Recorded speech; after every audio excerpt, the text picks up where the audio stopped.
Manx Made, supported by iomfoodanddrink.com.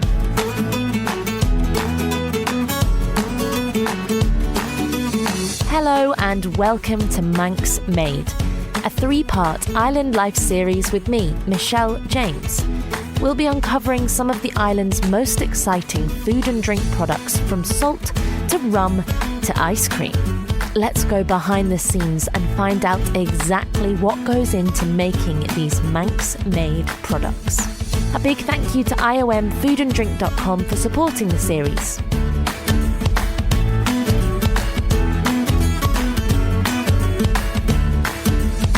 On tonight's episode, we discover how to make salt on the Isle of Man using only seawater, sun, and wind.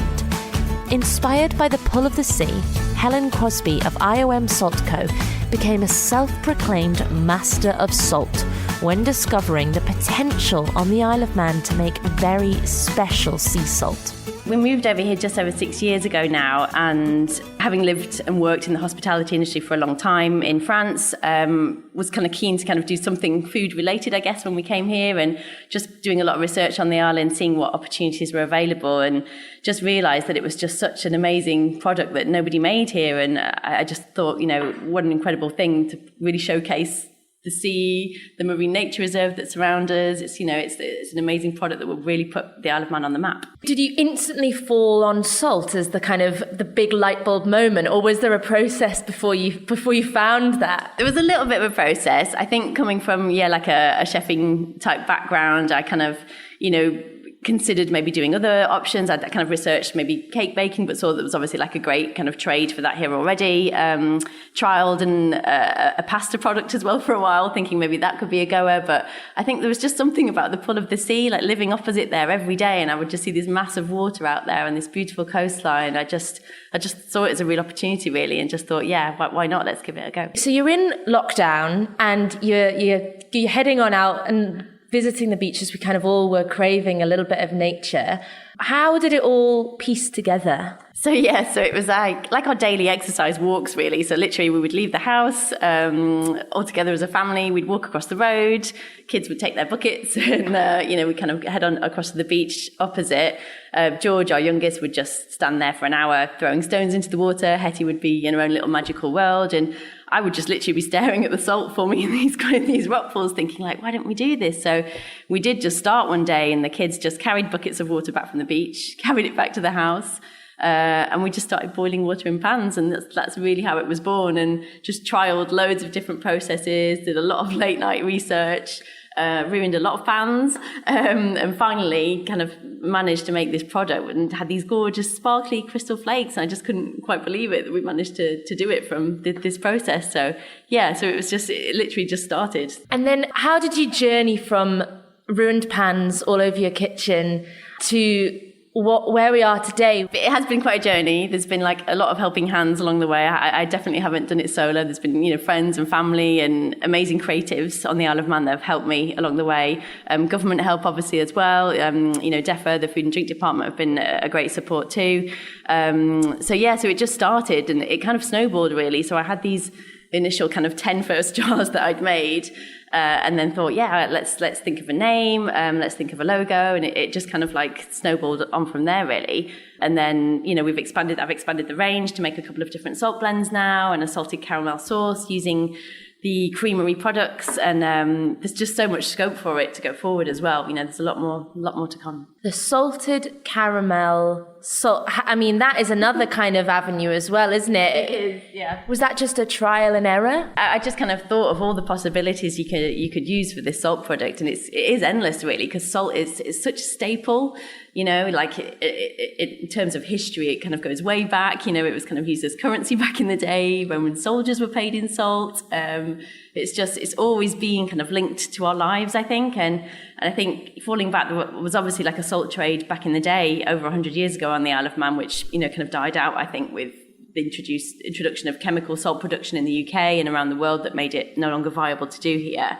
So that's obviously a really interesting link as well. But I think now, lockdown in particular just really made me think about kind of just making everything a lot more simple, and that's where it came from as well, really wanting to make a product that we could make here on the Isle of Man. We don't need to ship it in from anywhere. We can have this product that will showcase the wonderful waters that surround us and the beautiful island that's here. You know, we can really put the place on the map with it. So key to your model is sustainability and how that is core in the whole production process. How does that all add up? So yeah, initially, after ruining a lot of pans and eating them on the hob, it became apparent that, you know, we were using a lot of energy to do this process, to make the salt, really. And that something quite didn't sit very comfortably with me. And I didn't really want to be kind of using that much electricity or gas or whatever it was, the process that we were kind of researching. So I started to kind of look at other ways that it was made around the world, really. And there are a couple of countries that were already doing this process using solar power uniquely to make a sustainable solar salt. They obviously do it in the Mediterranean really successfully because they have amazing weather. So they have these beautiful open salt pans that just evaporate naturally. But we're not blessed with that kind of climate here. But we do have amazing summers where we can harness the power of the sun and the wind, obviously, too, to kind of use a polytunnel just to evaporate the salt water. So that's the journey, really. It kind of started using all of those traditional processes, I guess, of heat evaporation. But I quickly kind of found that we could do it just as a seasonal production using just the energy that comes from the sea and the sky. And you mentioned the way that the Isle of Man used to have quite a strong salt trade. Is that the kind of method that would have been used in the past? I think so, yeah. I think I only have a little bit of research about it, but from the reading that I've done, I think there was like a rock salt bed, and probably still is, like in the north of the island, that they discovered. And I think in the early 1900s, they would kind of have like a traditional mining process where they would pump the brine out into the salt pans up in the north of the island in Ramsey, I think, and they had salt pans that they would heat using fossil fuels, so coal, you know, in these kind of huge, big cast iron pans, and boil it away and make kind of more refined white salt that they mainly used for preserving fish. I think it was like a big kind of fish trade industry thing for exporting. And I think that process just gradually died away as the years went on. And Scotland became a really big producer, Ireland as well, and the UK, you know, the England as well. So I think the Isle of Man it was just an industry that just died out. And you've taken a lot of inspiration from other similar processes across the world. And New Zealand is one that you've kind of really pulled on. And New Zealand must have quite a similar environment as we find on the Isle of Man. Yeah, they do. So there's a guy producing salt in this way in New Zealand. So he's been kind of mentoring me, helping me kind of set up my production, and it's a really similar climate. So they kind of make the opportunity, take the most of the weather that they have during their summer season out there, which is very similar to the climate that we have here, and it just kind of runs over that 6-month period. And yeah, it works. It's a system that works. So I'm just super excited to kind of trial it here. So explain to me. We're going to head down to the polytunnel number 2, kind of. There's bigger future plans, which we'll talk about a little bit later in the programme. But what exactly can we expect to see in terms of process? I mean, I know we are in November now, so it might be something quite different to when we see it in April time. That's right. So the polytunnel is set up. So we have like a food-safe pond liner, basically, that kind of lines the whole of the polytunnel, and it's sectioned into various pools. So what we've been doing throughout the spring and summer months is filling up, we filter the water into a big bowser, bring that back, we refilter it back into the polytunnel. And it's been a process over the summer that takes anything between 3, 4, 5 weeks to fully evaporate. And it's an amazing process. It really is quite magical. I remember just the first time I saw it happening, and you can see the salt flakes forming. I was like, wow, it's incredible. And so once they're kind of starting to form, I then rake them up and then leave them to dry out again for another week or so. And that's it. That's really as simple as it is. And then it goes into the jars or into the salt blends. And it's literally water from the sea, right? Literally water from the sea. Literally just water. Yes, we take the water from Derby Haven at the moment because we have it tested there by the government, and it is a marine nature reserve. The access is really easy. It's such a beautiful space down at Derby Haven. There's an amazing array of seaweeds and wildlife, and it's almost like the water is kind of naturally filtered throughout those rocks and the seaweed as we take it. And it's literally just kind of just dripped back into the polytunnel, and within a few weeks you have that kind of pure sea salt flake product. And is it quite a manual labour to kind of get it to that point? I mean, water is heavy, right? It's heavy. We have like a lot of trailer driving trained people on hand to help us get the water here. See, I'm picturing in buckets. Like you've got your bucket in space. It was in the early days. It was literally me carrying buckets of kind of like 20 kilos of water at a time. But no workout needed on those days. But yeah, we have a bit more of an upscaled system now, which is a little bit easier. So we just have a pump that pumps it in. But yeah, the early days were very much like that. They were literally just carrying buckets of water up the hill. We ventured out of HQ and down to Secret Beach, where Helen first had the light bulb moment and IOM Salt Co. was born. The Secret Beach off Port St Mary, we call it. So this was our little lockdown haven. So this is where we would head every day for our kind of little hourly exercise. And yeah, we'd just come and hang out down here with the kids. And the scenery, as you can see, it's just absolutely stunning. And kind of, as I was saying before, when we first moved here and I just first saw that coastline and that headland up there, I was just really blown away and just thought, how incredibly lucky are we to live here? It's just absolutely stunning. And it's quite breezy today. Is the tide's out? Is that right? Yeah. So this is it's pretty much low tide, I think. But when the tide does come in, and you can see the kind of line of the seaweed here, the waves really do crash right up there when it's breezy.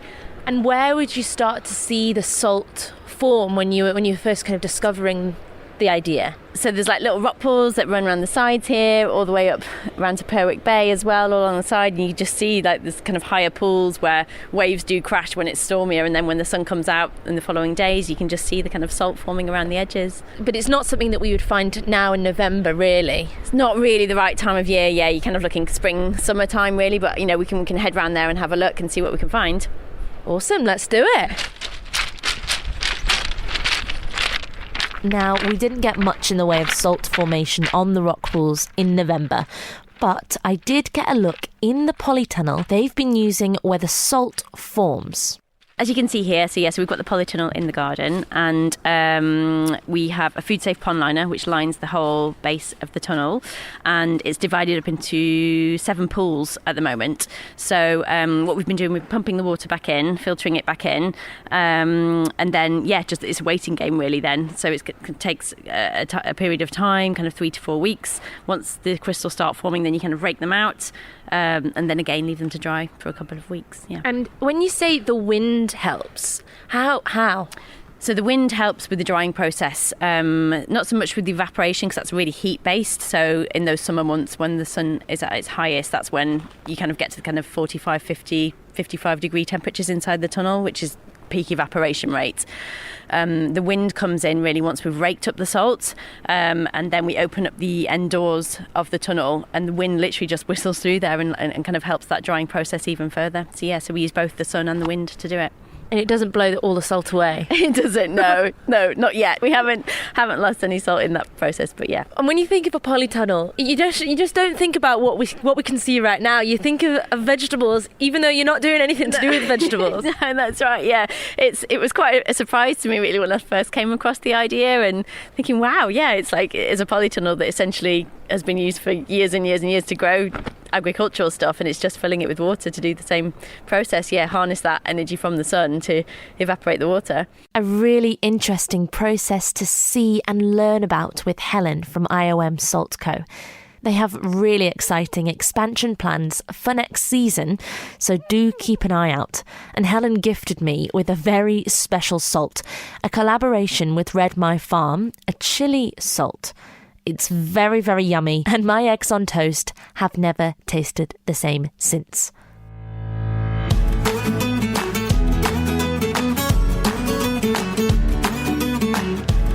Next, I caught up with Adi Moore, head of IOM Food and Drink, to understand the real potential of what products made on the Isle of Man can have. By adding one locally produced item of food or drink into your basket will make a big difference to our local food producers. Well, I think we're very lucky on the Isle of Man. I don't think we necessarily appreciate what we've got. But at the end of the day, food around the world is part of a country's culture, I think. And it's just the same in the Isle of Man. So we have lots of fantastic products.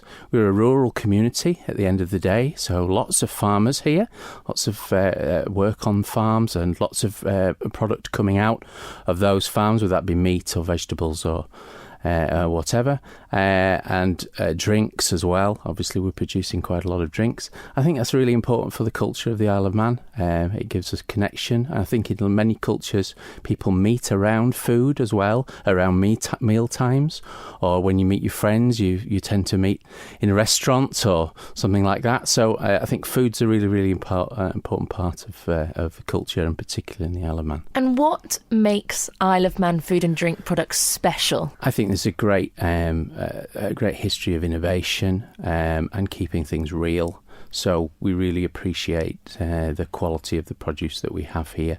Our environment is world class. It's spectacular, as you know. We're not short of rain, which is really useful in lots of cases when you're trying to grow things. And our climate's quite moderate, really, quite temperate, really. So we don't really get the very high extremes of weather.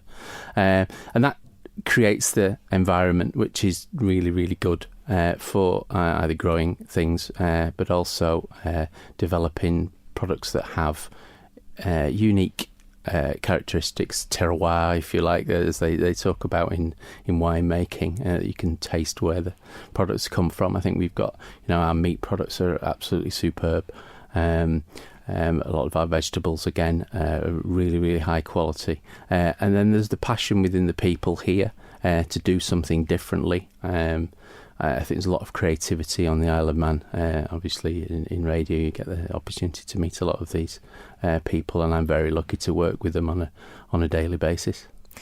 And as you mentioned, the Isle of Man in itself has such a history of producing food, farming primarily, but actually, what I've learned is, things like salt. We used to have a massive salt production here, and so how in the 21st century do you see those kind of historical values being recreated and modernised? I think food culture is changed significantly, and I think since lockdown people have become a lot more aware. There was a lot of interest around the world in getting back to eating local, I think, and the Isle of Man was no different. But I think people's eating culture has changed. People are much more interested in where their food has come from, and if they can learn about who actually made it or grew it or caught it. For our fishing industry is fantastic. The fact is that 95% of everything we catch here is exported. But in lockdown, people suddenly realised that actually we're an island in the middle of the sea, and we've got a fishing fleet, and so people were picking up lobster and crab and queenies and scallops and all sorts, and fin fish to a certain extent were being caught, and a demand was created in the Isle of Man for that. So I think the sea is a fantastic resource for us. There are more things that we can do with that beyond just traditional fishing and shellfish, and sea salt is obviously one of those great examples of something else that you can do with the sea. But I'm working on a few projects at the moment with other people who want to use the sea as a place to harvest other edibles, if you like, which is really quite exciting.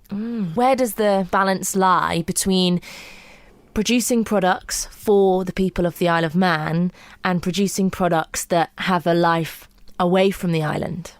That's always the challenge. So most businesses start in traditional food businesses start in the home kitchen. And that's the best way. So people develop something and think, actually, this is great, and they all their friends and family try it, and they go, "Oh, this is great." And then somebody one day says, "You should probably sell these." So they start, and then they come to us. So that kind of what the work that I do is to support businesses from startup to try and get them to a position where they've got a product which is sufficiently scalable, has the right quality standards, has the right packaging, has the right branding, is attractive. They have the right skills to be able to run a business, because running a business is much more than just making something that's really tasty. You get into a situation where you end up running a production facility and probably hiring people and have to have a marketing budget and have to understand the regulation and everything else that goes along with food. So it's not, most of these businesses start out as a bit of fun and a bit of passion, but there's a lot of skill that you need to acquire to actually get to a stage where you're either dominating the Isle of Man market, and that's kind of what I tend to do. I work with businesses to try and help them to, one, dominate the Isle of Man market, saturate the Isle of Man market. If they can do that, then they're probably then at a scale where they'll be big enough and bold enough to then go for export. Then that's a whole new kettle of fish, is getting to a size where you can export your product off the Isle of Man and be successful. And if an example of an Isle of Man product that has successfully achieved that? Yes. Actually, there's a couple, well, 2 or 3 actually. If we think about our drinks producers, our Finoddery and Outlier and Keller distillers, 3 great examples. Obviously, this is alcohol, so it's much easier to transport. It's heavy, so it can be quite expensive, but it's quite a high value product as well. So that works because it has a very long shelf life. It's not perishable.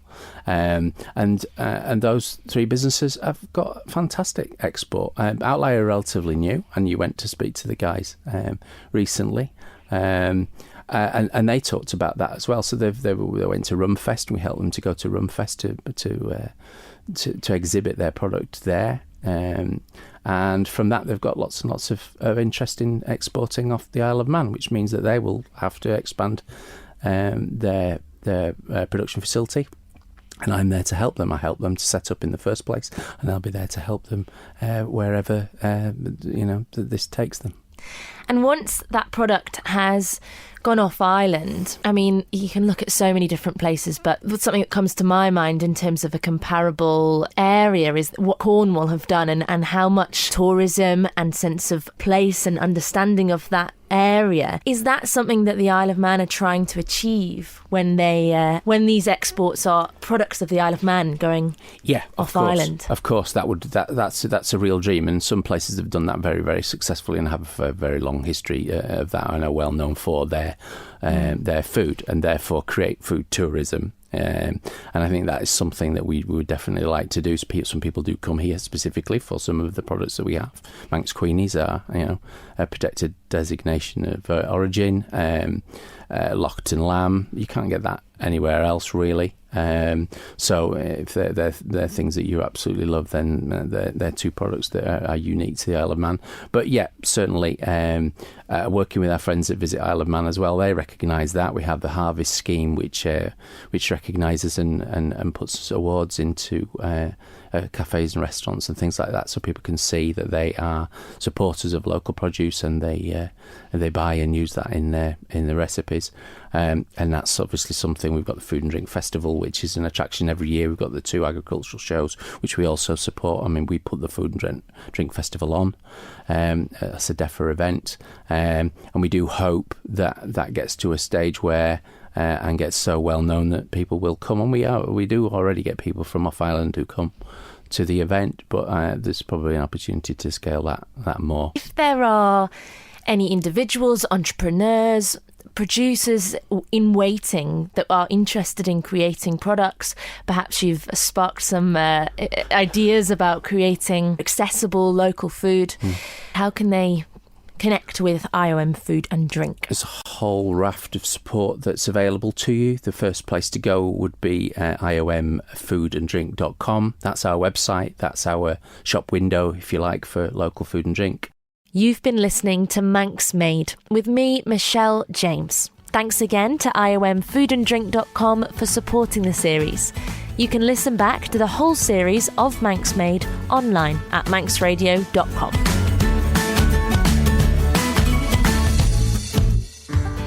Manx Made, supported by iomfoodanddrink.com. Add 1 locally grown or produced product to your basket when shopping. These small considerations can have a big, cumulative community effect and support our food and drink producers.